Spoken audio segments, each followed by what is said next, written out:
योगी के शहर में 1200 घरों को तोड़ दिया गया।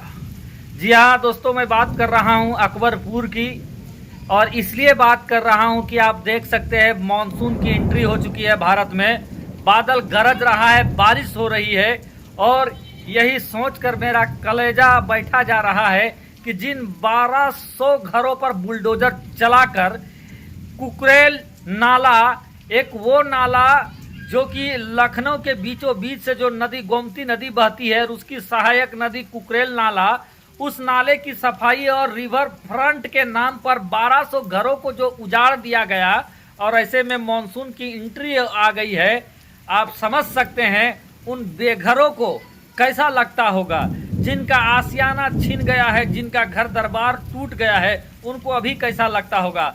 देखिए दोस्तों, बादल गरज रही है, बारिश हो रही है, झमाझम बारिश हो रही है, मॉनसून की एंट्री हो गई है, और ऐसे में अकबरपुर को मैदान चटियल मैदान बना दिया गया है। मस्जिद को तोड़ दिया गया, मदरसों को तोड़ा गया, मंदिरों को भी नहीं छोड़ा गया है, लेकिन मस्जिद और मदरसों की तादाद बहुत ज़्यादा है।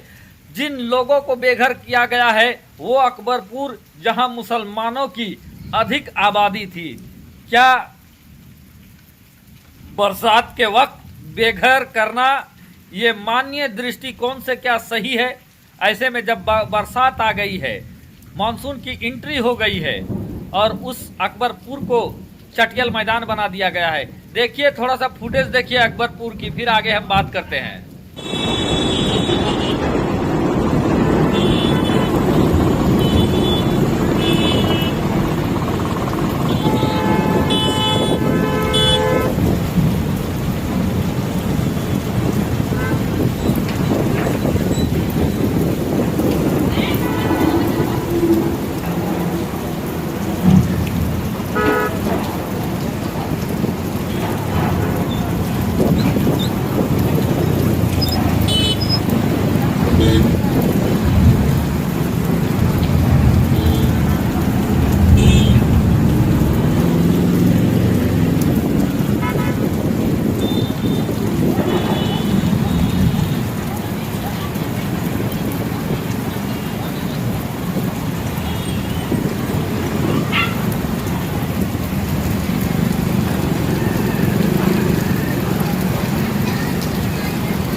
मस्जिद की तस्वीर आपके सामने है, देख सकते हैं। इस मस्जिद को तोड़ दिया गया, मिस्मार कर दिया गया।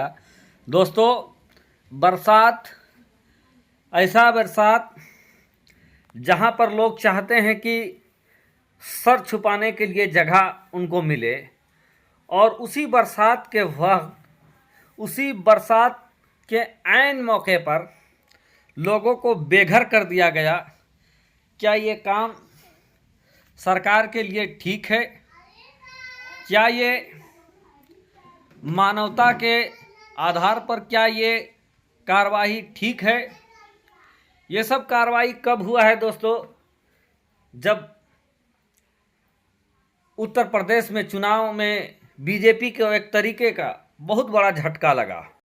योगी आदित्यनाथ के नेतृत्व में जो चुनाव लड़ा गया, एमपी का चुनाव, सांसद का चुनाव, और उसमें भारतीय जनता पार्टी की भारी फजीहत हुई, और इस फजीहत में दोस्तों दूसरे नंबर की पार्टी बनकर रह गई भारतीय जनता पार्टी, और उसी के शासक योगी आदित्यनाथ के नेतृत्व में पूरे अकबरपुर को शमशान चटियल मैदान बना दिया गया। आज लोग सवाल पूछ रहे हैं कि क्या मानवता खत्म हो गई है? क्या अदालतें सौता संज्ञान लेना छोड़ दिया है? चूँकि दोस्तों, पहले हम लोग देखा करते थे कि अगर कुछ ऐसा अमानवीय घटना होता था तो अदालतें अपने आप सौता संज्ञान लेती थी, चाहे वो हाई कोर्ट हो, हाई कोर्ट भी ये सौता संज्ञान लेती थी, सुप्रीम कोर्ट भी सौता संज्ञान लेती थी। लेकिन अब उसकी तादाद कम हो गई है दोस्तों। आज बोलने वाला, आज नाइंसाफ़ी पे आवाज़ उठाने वाला, आज शायद उन लोगों की तादाद कम हो गई है, या जो लोग आवाज़ नाइंसाफ़ी पर आवाज़ उठाते थे उन लोगों को साइडलाइन कर दिया गया है, उनको बाहर का रास्ता दिखा गया है। और यही वजह है दोस्तों कि ऐसी नाइंसाफ़ी, ऐसी भयंकर दुर्दांत नाइंसाफ़ी में भी उसके बारे में कोई आवाज़ नहीं उठा रहा है, बातें नहीं हो रही है दोस्तों। ये जघन्य अपराध इसलिए भी लग रहा है दोस्तों चूँकि अगर कार्रवाई था तो लोगों को पहले बसाया जाता। चूँकि बरसात है, बरसात में तो लोग दुश्मन को भी आशियाना दे देते हैं, दुश्मन को भी सर छुपाने की जगह दे देते हैं। और वैसे में अपने ही देश के अंदर, अपने ही सरकार के द्वारा लोगों का आशियाना छीन लेना, ये अपने आप में बहुत बड़ा सवाल या निशान है दोस्तों, और सोचने की बात है। हालांकि कार्रवाई, एक्शन, अकबरपुर का एक्शन जो था, अकबरपुर का पूरा जो एक्शन वो बरसात से पहले स्टार्ट हुआ था, चुनाव से पहले स्टार्ट हुआ था, लेकिन ख़त्म ऐसे वक्त में, पिकअप ऐसे वक्त में जब पकड़ा दोस्तों, तोड़ फोड़ का कार्रवाई ऐसे वक्त में ज़्यादा तेज हो गया।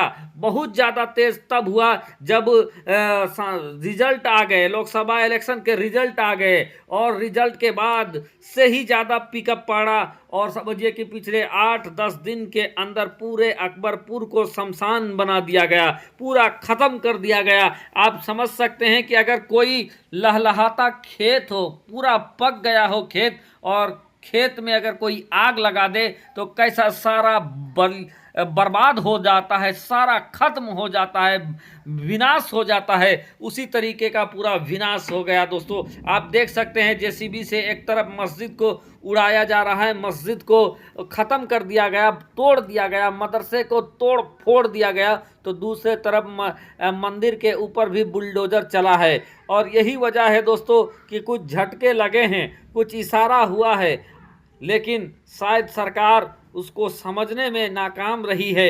और यही वजह है कि जन भावना को वो समझ नहीं पा रही है शायद। और यही वजह है कि मानवता के आधार पर भी बरसात में इस तरीके की कार्रवाई नहीं होनी चाहिए दोस्तों। मैं खुद एक मानव अधिकार कार्यकर्ता होने के नाते भी मैं ये कह रहा हूँ कि ये नाइंसाफ़ी है। चूँकि अकबरपुर में सिर्फ मुसलमान ही नहीं थे, हर धर्म जाति के लोग थे, और हर धर्म जाति का पूरा वहाँ व्यवसाय उनका लगा था। आज उनका पूरा व्यवसाय उजड़ गया, वो बेघर हो गए हैं। और इन सब के लिए जो बताया गया है वो कुकरेल नाला का रिवर फ्रंट का निर्माण बताया गया है दोस्तों, बेघर करके।